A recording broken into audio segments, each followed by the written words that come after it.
Hello, hi guys! Magandang hapon sa inyong lahat. This is Chimpa Masagarit Channel, a faith healer, also mata reader. So ngayong hapon natatignan natin ang nagsasabihin sa inyo ng ating mga gabay. This is a weekly gabay for the month of September 1 hanggang September 8 for the sign of Capricorn. So, Capri, welcome to my channel. Ano kaya ang messages, advices, na spirit guides ang ating masasagap for today's video? Ano kanino makayang hanash to at kaganapan sa buhay ang ating mahagilap? So, guys, this reading is a journey reading lamang, hindi lahat makaka-resonate. Kunin lamang po ang makaka-relate sa inyo and comment down below kung kaninong energy ang ating nasagap. And of course, don't forget to like and subscribe my channel and hit notification bell for more videos updates. Sa mga hindi pa po nakakapag-subscribe sa aking channel, please click nyo na po subscribe button dyan sa baba for all bell para update kayo sa mga videos na i-upload natin every time in anywhere. No? So guys, this is your moment. So tingnan na natin ano ang pasabog sa inyo ng ating mga gabay. So umpisa na natin guys.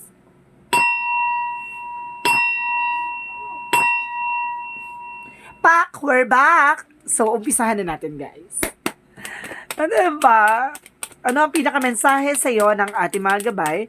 There's a judgment. Ay, awakening, mukhang pagmulat ng mata, paggising sa umaga. Charis. And of course, there's a reward, pentacles. Kumbaga, there's a collaboration, trabaho, negosyo, hanap buhay. Oh, diba? Mukhang pagmulat ng mata talaga, mukhang paggising sa umaga, kailangan mo magnegosyo, trabaho. And of course, sinasabi na judgment dito is awakening or wake up call. No, kumbaga, kailangan maging aware ka na dyan sa iyong trabaho, negosyo, hanap buhay. So, ibig sabihin, kapag nagtatrabaho ka, focus sa trabaho, at wag ka nang wag ka nang dito, wag mo ngayaan ma-disturb ka or kumbaga mawala ka sa focus dyan. No, and of course, there's an Eight of Swords. Ay, yun nga yung ano ko. Sinasabi na Eight of Swords. Detach from the situation. See? Kumbaga, maraming tao sa paligid mo na kumbaga, there's a betrayal or there's an information na parang pinagchichismisan ka or something na parang sa paligid mo maraming swords, maraming mga plastic or something na kumbaga, kailangan mo nang kumawala dyan sa sitwasyon mo. There's a lot of blockages. And the King of Wands, sinasabi dito, taking action or taking control. No, from the situation. What is additional messages? There's a Six of Cups. Sorry. There's a fast coming back. Oh, tayo na. Because there's a reconciliation either, or there's a friend, or there's a memories. Oh, protect your power, protect your energy. Kailangan mo raw protection yung grounds mo. At the same time, your finances. Mas sinasabi sa'yo dito na kailangan mong magtipid, no? What is the judgment? There is a Page of Wands. There's a good news coming into you. May magandang balita. Ano tong magandang balita na to? So, let's see. What is additional messages? There's a Six of Wands. Sa trabaho, negosyo, hanap buhay mo, mukhang dito mo makakamtan ang isang pasabog, no? There's a success. What is the Ace of Swords? Ace of Swords, there's a tower moment. There's a sudden changes. O, see? Kumbaga, yung mga tao sa paligid mo, susubuking sirain ka. Destruction, disaster, no? There's a chaos. Sinasabi sa'yo dito, yung mga tao sa paligid mo, destruction yan, te. Kumbaga, kailangan mong mag-set ng boundaries, no? Kumbaga, wag ka na sumama dyan sa mga yan, mga gimmick niyan, mukhang toxic yan, te, ha? There's a toxicities. What is the King of Wands? King of Wands is represent the King of Cups. There's a devoted and supportive person. Kumbaga may taong susuporta sa taong gagabayan ka at kumbaga kinukontrol itong situation na to. What is the Six of Cups? What is the Six of Cups? Okay, there's a Knight of Swords. Kumbaga sinasabi dito sa iyo na mukhang there's a success driven. Kumbaga maraming parating na pagbabago. And of course, what is the Four of Pentacles? What is the Four of Pentacles? Angel, Spirit Guides. Okay, there's a Strength card. Strongest energy na sinasabi sa'yo dito na natatapos na yung mga burden, natatapos na yung obligations, yung failures. Sinasabi sa'yo dito na kailangan mong proteksyonan yung grounds mo. Kung ayaw mong pagsisihan sa huli, no? Kumbaga, sa dami mong sakripisyo, sa dami mong paghihirap, kumbaga ngayon kailangan marunong ka na mag-budget or proteksyonan yung pinaghirapan mo. What is the judgment of the Page of Wands? Okay, there's a Ten of Cups. There's an happiness. Kumbaga itong parang wake up call sa'yo na magdadala sa'yo ng balita. Kumbaga parang it's a good part or it's a sign na magiging masaya ka na dito. No? May bukas na nakalaan para sa'yo. What is the Three of Pentacles and the Six of Wands? Parang good news siya na sinasabi sa'yo na T, this is your moment. Kumapit ka. And of course, there's a Nine of Pentacles, practicality. So, kayo baga sinasabi sa'yo dito na kung sa negosyo ka, nagtatrabaho ka, sinasabi sa'yo dito may success or there's a recognition rather.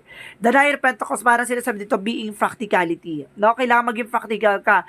Kung may mga pinapasa ka mga appointment or something na papers, sinasabi sa'yo dito na maging practical ka, ikaw ang magbigay ng mga documents na yan. Kung baga sinasabi sa'yo, maging practical ka kasi mamaya may recognition or something na parang promotion na, dahil sa magandang ginawa mo, mukhang tataas or mag-i-increase ang sahod mo, hindi mapupunta sa iba, di ba? What is the Ace of Swords in that hour moment? Okay, there is a Knight of Wands. There is a slow and steady. And of course, there's kumbaga confident. No? Kumbaga, kailangan magkaroon ka ng confident.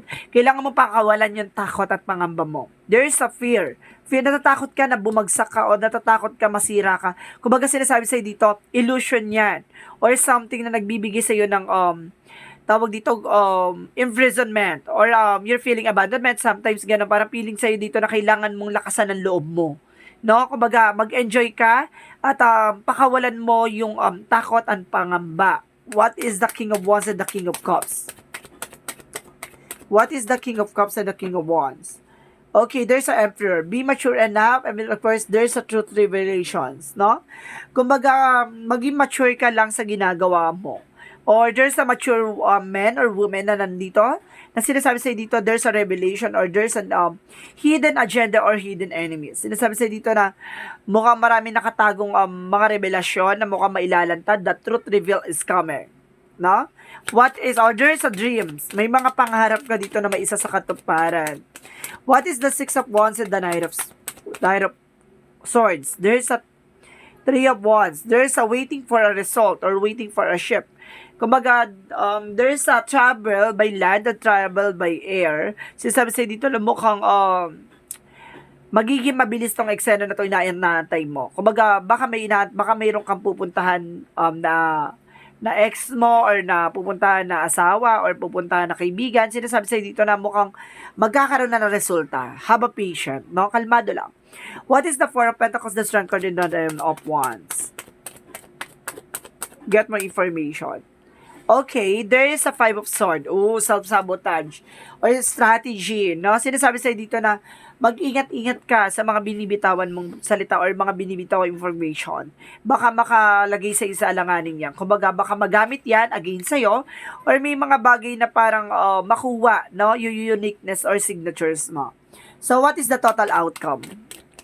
What is the overall? So, there's an Ace of Pentacles. There's a big money, or there's a big opportunities coming in for you. At may potential ka talaga by abundance with the Eight of Pentacles. Kumbaga, mag-focus ka, and there's an hard work talaga, no? Kumbaga, hardworking ka, or a workaholic ka rather, no? And of course, there's an Empress card to revert, no? Mukhang magkakaroon ka ng panibagong negosyo or panibagong trabaho dito. Or panibagong trabahuhin. Sinasabi sa'yo dito, there's a big opportunities na mukhang may pasabog sa'yo itong buwan ng September na to. Na itong unang linggo na magbibigay sa'yo ng recognition or success. Kumbaga, about sa trabaho na lang pinaghihirapan mo, kumbaga makakamtan mo ang bagong simula. At there's an Empress by the river. Kumbaga, mukhang mayroon kang sisimulan o kumbaga bubuksan na bagong business or negosyo. Kumbaga, kung may mga business ka, baka magkaroon ka ng another branch or something. Ace of Pentacles, there's a big money or potential by abundance. So, let's see. What is the angel's number?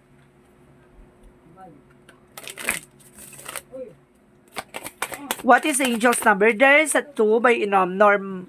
Okay, Roman number. And of course, sinasabi I am intuitive. You have a keen awareness of what I see happening around you. A strong intuition is your gift. And will help you understand the unspoken feelings and thoughts of others, and the insights allow you to be a great guide and supporter. Ibig sabihin dito, na malakas ang pakiramdam mo, no? Ang bilis mong maka-pick up, no? Even na hindi nagsasalita, kayang-kaya mong basahin ang galawan nila. So, what is the energy? What is this energy? Angel spirit guides. So, sinasabi dito by energy is third chakra, Archangel Chamuel. Kumbaga, protection mo yung grounds mo by your, yung kinakain mo, ha? Kumbaga, may nasasense ako dito na mukhang, yung, sa digestive mo. And of course, there's a victory and success, no? Kumbaga, sinasabi sa'yo dito na mukhang mananalo ka sa hamon ng buhay mo. And there's an anxiety, yung overthinking or yung takot. Alisin, yung nagbibigay ng blockages, alisin mo yan, ha? And of course, I told you, cornucopia, kumbaga kailangan mo kumain ng masusustansya pagkain. Yung digestive mo, ha, yun yung may, kumbaga, kailangan mo kumain ng mga frutas or vegetables na magbibigay sa'yo ng, parang, pagpapalakas ng digest, no? Pagda-digest dito. And what is additional messages? So, kailangan mo daw na mataas sa fiber. Okay, there's a moonstone na there's a mystery behind or listen to your intuitions. No, and there is a divinity by the enlightenment. Magkakaroon ka ng kaliwanagan dito. Magkakaroon ka ng kaliwanagan. Source of the light. What is the love oracle card? There's a love. Wow, affections, unconditional love, attractions. And of course, sinasabi dito, there's a healing heart. Talagang puso mo ay kumbaga sinasabi dito, there's a self-love, no? Kumbaga, maraming nangyari from the past. At sinasabi sa'yo dito na unting-unti ka ng ginagamot ng nakaraan. And of course, there's freedom from the toxic relationship. No, mukhang nakaranas ka talaga ng toxic na relasyon dito. So, Capricorn, let's see. What is Archangel Michael messages? Okay. Use your imagination and you see the answer. Na kailangan mong pansinin ng yung mga intuitions mo kasi diyan mo makukuha yung sagot sa lahat ng katanungan mo. And shield yourself, no? Protectionan mo yung sarili mo laban sa mga taong mapang-abuso, sa mga taong manggagamit sa mga taong plastic. And of course, don't go forward fearlessly. Alisin mo daw yung takot at pangamba mo dito, no? Kailangan mong ilaban at kailangan mong makawala, no, sa mga toxicities. So let's see what is additional messages. And of course, sinasabi rin sa'yo dito, Tina, there's a fear. See, I told you, alisin mo yung takot at pangamba mo. Kaya pala, there's a fearlessly talaga, alisin mo yung, meron kang bagay na ayaw mong gawin kasi natatakot ka. No? Sinasabi sa'yo dito na ilaban mo. And there's a freedom. Makakalaya ka sa nakaraan mo at makakalaya ka sa sakit ng nakaraan mo. So, what is the chakra?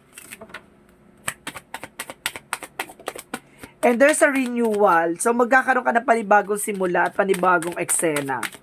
And there's a, okay, despondence. Ibig sabihin dito na parang nawawala ka na sa ulirat, no? Parang pili mo dito parang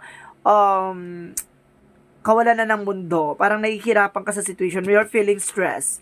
And of course, there's a creation. So, ibig sabihin dito, kumbaga mag-create ka ng mga panibagong ideas, no?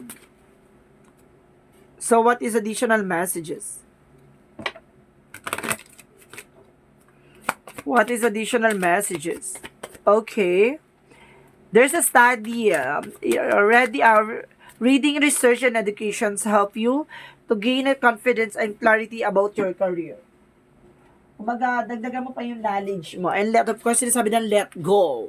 Alisin mo daw yung fear, yung takot mo, yung pangamba mo, kumbaga kailangan mo yung pakawalan. So, what is Jesus loving quotes?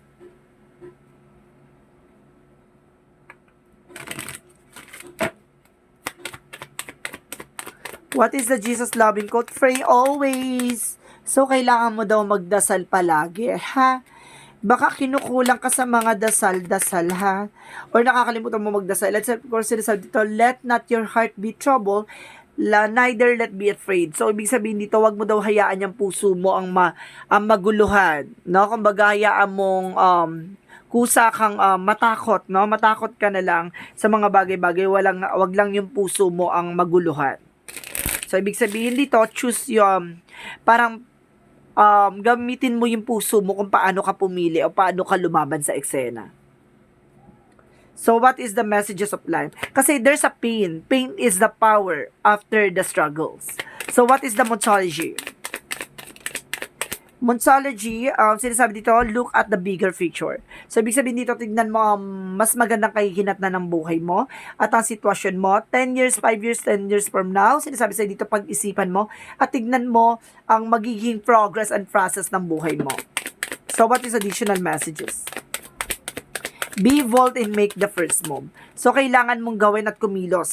Nasa sa'yo ang decision kung paano mo mapatatakbuhin ang buhay mo. And of course, sinasabi dito, a time to give rather than take. Magbigay ka ng panahon at oras kaysa ang oras ang magbigay ng panahon sa'yo. So, what is additional messages for you?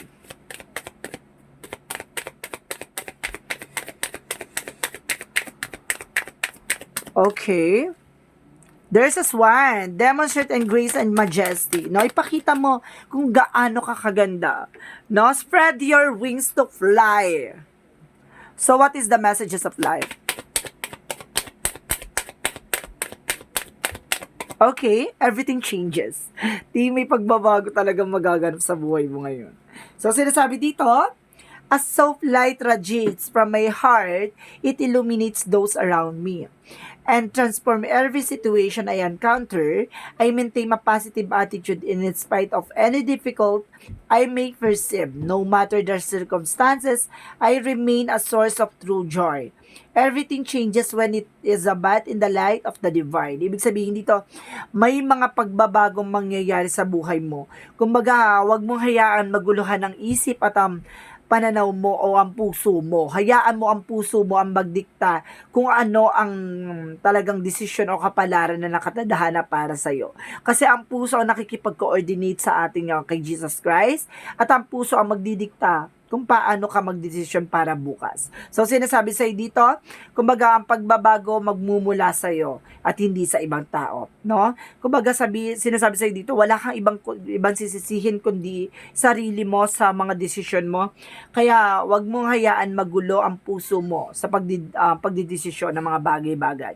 No, marami mang pinagdaanan, marami mang mga pinanggalingan o pinanghugutan ng eksena, sinasabi sa'yo dito, mananatili kang matatag at alisin mo ang takot at pangamba mo na humarap sa pagsubok at humarap sa mga bagay na pagdadaanan mo pa. So, let go and though, of course, be confident and of course, getting away from the situation. So, this is a weekly gabay for the month of September 1 hanggang September 8 for the sign of Capricorn. So, Capri, welcome to my channel. This reading is general reading lamang, hindi lahat makaka-resonate. Kunin lamang pa makaka-relate sa inyo and comment down below kung kanino energy ang ating nasagap. Maraming salamat guys and see you in the next video. Bye-bye and babush!